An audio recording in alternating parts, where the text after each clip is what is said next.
What did you think about Rogue One? It was fun. It had some really neat parts. It was okay. Just okay? You didn't love it? I wouldn't say that I loved it. So you hated it? I never said I hated it. Then you loved it! No, I didn't say that. Why did you hate it so— Hey everybody, this guy hated Rogue One! I didn't. Isn't there a gray area? No, you have to love it! Boring conversation anyway. Luke, we're gonna have company! I just got back from seeing Rogue One for a second time. Everyone kept telling me to see it again, which I already planned on doing, and maybe I'd like it more than my initial reaction. Which, hey, that's a legitimate thing to say. After all, I saw The Force Awakens 6 times in the theater, and with each viewing experience, I found myself liking it more and more. Admittedly, my initial reaction after I first saw The Force Awakens was more positive than my first viewing of Rogue One. So this time around, I went to my small, independent, local favorite movie theater of all time, took a page from Chris Stuckman's playbook and brought a notepad, and was ready to indulge a second time. My prediction came true! I enjoy Rogue One. I do. I said that I enjoyed it in my first review, but there are issues. Of course, the action is phenomenal. Gareth Edwards knows how to direct some great action. There's some good tension within the action, too. One of the most nail-biting moments for me was when Chirrut and Baze, along with a few other rebels, are pinned down outside of a building and in front of a door. Krennic's death troopers are across the way, constantly firing at them. One of the rebels says something like, "I'm going," and then instantly gets cut down. That moment was fantastic. I also like what follows with Chirrut repeating his mantra, "I am one with the Force and the Force is with me," a mantra that I love. And he walks across the battlefield while pockmarks litter the sand. That is one of my favorite moments in the movie. The contrast between chaos and calm, turmoil and meditation. After a second viewing, I've confirmed what I said in my first review. Chirrut is my favorite character. In an ensemble film, and I do consider this to be an ensemble film, you want your characters to be individually unique, with their own quirks and charisma, and he had that. He was unique. He had a charm to him. He was fun to watch in both action scenes and scenes where he's panhandling on the street of Jeddah. When I first saw him on the street, I was like, yes, this guy is gonna be great. His personality hit me right off the bat. I instantly liked him as a character. Where the movie started bringing me in and getting me really engaged was when the rebels are all standing around in the base and they're kind of arguing between one another. Some people want to go fight, some people don't, and that moment is where I really started enjoying Rogue One without question. Where things are coming to a head. Things are picking up pace. And that's not just because fuck yeah action is coming, no, not at all. My favorite scene in the entire Star Wars saga is when Luke stares out at the twin suns on Tatooine. That's my favorite scene. So it has nothing to do with being super pumped to see X-Wings and AT-ATs. It has everything to do with the movie feeling like it knows what it wants to do now. From then on, I was enthralled and dazzled. The ending was spectacular. When the rebels are running around on Scarif, planting the bombs, that was fantastic. All of the military action scenes in the end are great. They have a sense of sacrifice. The X-Wing zooming down and trying to just get as many through before the shield gate closes. And then that one guy is so hell-bent on getting through, he kind of misjudges the shield gate and then splat. Early on in the movie, we find ourselves in an Imperial labor camp.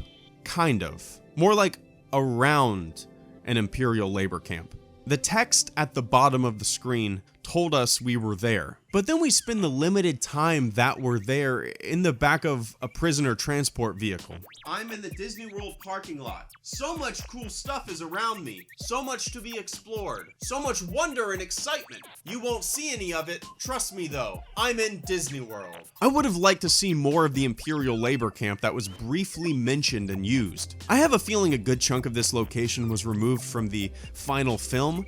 Maybe not, who knows. But seeing Wobani Imperial Labor Camp at the bottom of the screen on my first viewing got me excited. I thought we were going to see the depths of the Empire's tyranny. I thought, whoa, maybe Rogue One will kind of have the Great Escape feel. POWs in an Imperial prison, hatching a plan to escape and rejoining the fight. I don't like playing the what if game, but I kind of wish the Imperial Labor Camp played a larger role in the overall story. Our entire ensemble of characters could have met in the prison camp. Again, that's a big what if. and I don't like playing the what if game. But what if? Everyone's talking about how Saw Gerrera just kind of stood there and died. Yeah, it's weird. You can justify it so many ways by saying he couldn't walk too well, he couldn't breathe too well, he was on his last leg, but he probably had a lot of useful intelligence. What happened to the guys that were around him, his posse? Did they just run away? No one really tried to help him get out? It'd be one thing if he tried to escape with the other rebels and died, but to just stand there and get swallowed by the sandstorm from the mummy, it's a little odd. A bit out of character for a guy so hellbent on destroying the enemy by any means necessary. Oh, and what's up with the truth octopus? Is that from something? Is there a reason that was in the movie? Wouldn't it have been neat if the audience was kept on their toes, wondering if the Imperial pilot was really a defector or actually an Imperial spy setting a trap like Saul suspected? But nope. Truth octopus. Scene complete. I still think having Tarkin in there was a mistake. Does the CG look good? Yeah, I guess. I first saw Rogue One in a big-ass XD theater, crystal clear HD picture, and Tarkin was distracting. You could tell he was CG. I'm very surprised that people are saying they couldn't tell Tarkin was CG. On my second viewing, I saw Rogue One in a smaller theater on a smaller screen, and Tarkin was less distracting and the flaws were less noticeable. I'm really curious how he'll look on my 4K TV. I said it in my first review, get clever with the script and explain why Tarkin is absent. Write around it. People keep saying that he needs to be in there. Why? Because of a book? I don't believe books or any out-of-movie material should ever dictate what should or shouldn't be in a film. The intro of the film is amazing. Before the title hits, when Jyn Erso is a young child and her mother is executed. It really did a good job setting things up.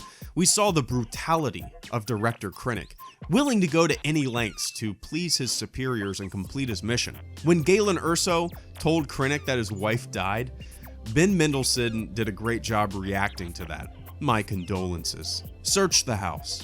And then when Galen's wife comes over the ridge, Krennic says something like, "Oh look, back from the dead. It's a miracle." I loved his character. Mendelsohn played it very well. That intro and that ending, fantastic. But a huge portion of the middle just felt clunky and sluggish. I have always said this. I love movies. Star Wars just happens to be my favorite movie. So when I watch a Star Wars movie, of course I look at it as a piece of the universe. Of course I look at it from the perspective of a lifelong fan of the franchise. But I also, even more so, look at it from the perspective of someone who enjoys the magic of movies. How they're made, how interesting and engaged I am with the characters and the plot, why things are the way they are in the world of the movie, what works, what doesn't. I can't sop up everything with giant banners of praise just because it has the word Star Wars on it. This channel has never been like that. I have never been like that. If I was, I would be disingenuous and I wouldn't be true to myself and the nature of this channel. There's a lot to love about Rogue One. There is. But there's a lot that I was both disappointed with and puzzled by. I know a lot of you guys absolutely love the movie, and I'm glad you did. I couldn't be happier that some of you guys 100% loved it and thought it was phenomenal. That is awesome. I liked it. I did. I didn't love it. I didn't think it was 10 out of 10 best Star Wars ever, and I definitely don't think it's on par with The Empire Strikes Back like the meme going around suggests. Empire was very character-driven, very plot-heavy, twists and turns, revelation and betrayal. I do not see the comparison. I don't. The ending with Vader is amazing. It feels cheap to say that because it goes without saying. It is the highlight. It puts a cherry on top of the big fun action fest that we got in the final act of the movie. It's terrifying. The rebels are getting cut down left and right. The way they are scrambling to try and escape the hallway is gut-wrenching. It was a nice tribute to the character of Darth Vader too. He swung his lightsaber. He didn't flip off walls or do super duper somersaults. He pulled blasters out of hands. He choked. He threw people. I want someone to make a haunted house next year for Halloween where it's just a single hallway and you're standing at the end of the hallway, and on the other end of the hallway, a red lightsaber ignites and you have to scramble and try to get out. That would be the best haunted house ever. But yeah, I texted 5 of my friends that saw Rogue One. None of them are as big Star Wars fans as we all are. So I thought they would be a good judge of this because they haven't been reading up on all the news and character profiles for like a year, like we have. I asked them if they remembered the names of the characters. All of them remembered Jyn. 2 of them remembered Cassian. And 2 remembered K2, not even K2SO, just K2. Needless to say, the characters didn't make much of an impact on those people. The people who don't froth at the mouth for every morsel of Star Wars news like we do. I think that says something. So, after a second viewing, did I like it more? I wouldn't say that I liked it more or disliked it more. I'd still give it a C, a 7 out of a 10, and that's pretty good, right? I'd consider a 7 out of a 10 a pretty good movie. Hell, a 70% out of 100% gets you a C in a class, it gets you a college degree. But nowadays, you either have to love something or hate something. People don't like the gray area. You have to pick a side or fuck off with your opinions. Jyn Erso should have killed Director Krennic for killing her mother. Revenge. HelloGreedo, out.